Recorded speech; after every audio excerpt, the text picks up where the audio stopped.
came down to call that dance, and we were waiting for our boat to arrive from the factory, and it hadn't come yet. So we were house sitting in various places.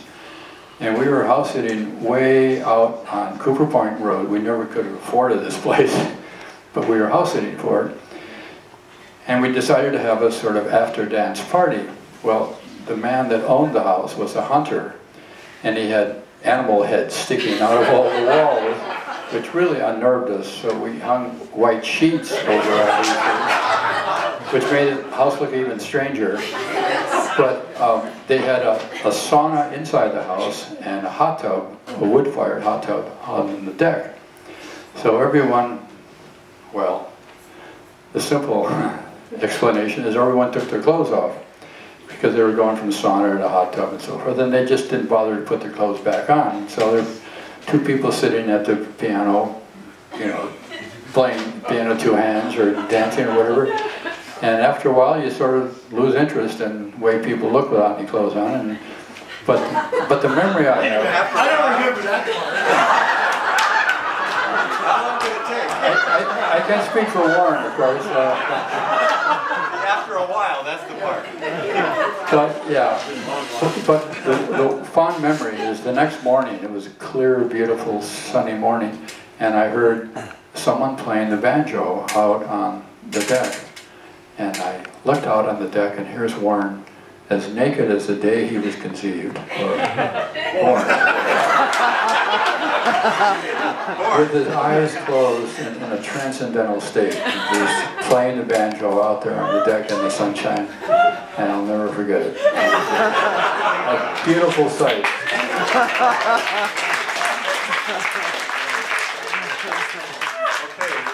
Don, I'll never forget you. Was that the six-finger technique? Yeah. I want to see that again. Do you all have that image in your head now? You'll never get rid of it. So, you want to sing your song? Warren, you're blushing. Hey, Warren, do you still have that mole on your back? And two gophers.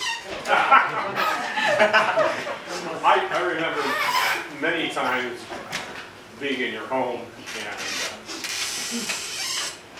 a lot of people don't realize how diverse both of you are and other things that you love and other parts of the community that you're involved. I remember going to Kay's house. I like to swing dance, but I don't have a clue as to where you put your feet. So I started dancing with Kay, and she followed whatever I didn't know what I was doing. And it was wonderful because we just had a great time. Don and I have talked for hours about jazz. He's a great lover of jazz, particularly the jazz that happened prior to the 1960s, and we go on and on about jazz. And kayaking, they both showed me things I had no clue about, the water and kayaking.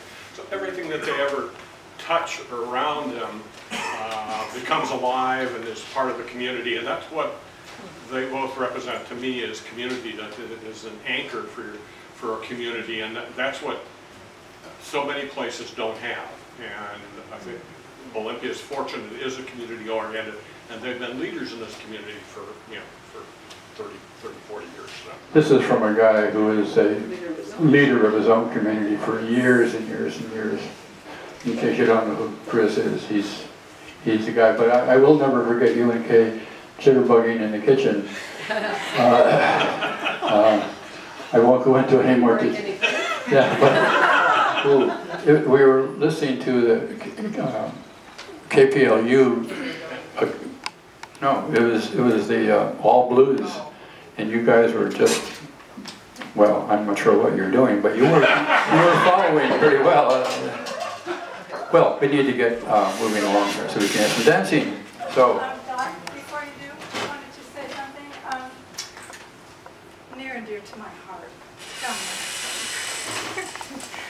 I don't know if you remember, but quite a few years ago, this is going to make me cry, at Prosperity Grange. It was my birthday, and you called this dance that I really, really liked, and it was October the 24th was the name of the dance. And I told you, I love this dance, but that's the date that my sister died. and you changed the name of the dance to my birth date. And that was just what Don, you know, is all about. He's just so sweet. I just really, really appreciate it. I'll call that for you tonight, Carol. It's on the program for tonight. The 4th of June.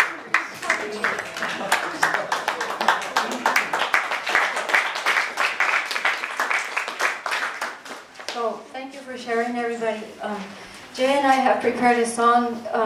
We've sort of redone the lyrics to "You Are My Sunshine," and Anne Marie and Jesse are holding up the chorus that we invite you all to sing the chorus with us. And I noticed you blotted out please. That's really bad. It didn't stand.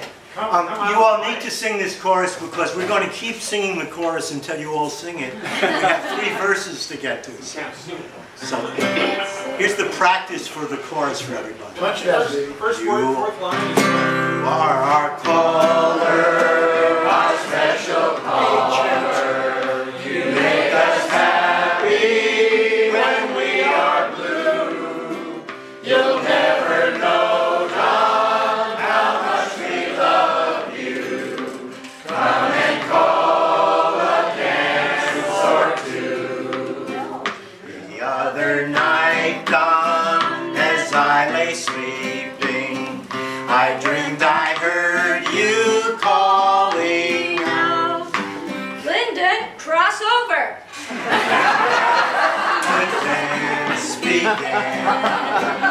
You are our caller, our special caller. You make us happy when we are blue. You'll never know, Don, how much we love you. Come and call a dance or two. We love your calling, we love your walkthroughs, because they cue us in advance. But if you make us do one more walkthrough, we'll forget how to do the dance. You are our caller, our special caller. You make us happy when we are blue. You'll never know, Don, how much we love you. Come and call a dance or two. You told us once, Don, you truly loved us, and no one else could come between. But now you've left us for your Harley. You've shattered all our dreams. You are our caller, our special caller. You make us happy when we are blue. You never know, Don, how much we love you. Come and call a dance or two.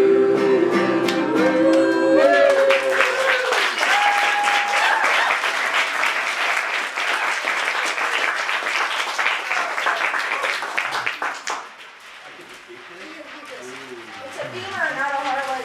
So we have something very, very special planned. Yeah, it's not a Harley, folks. Well, You wouldn't drive a Harley. right? Come on. So next we have a really special interview. David is going to sit right here, and David and Don are going to have a very interesting interview about history. I think, I'm not sure what. Well, brace yourself. It's a history lesson.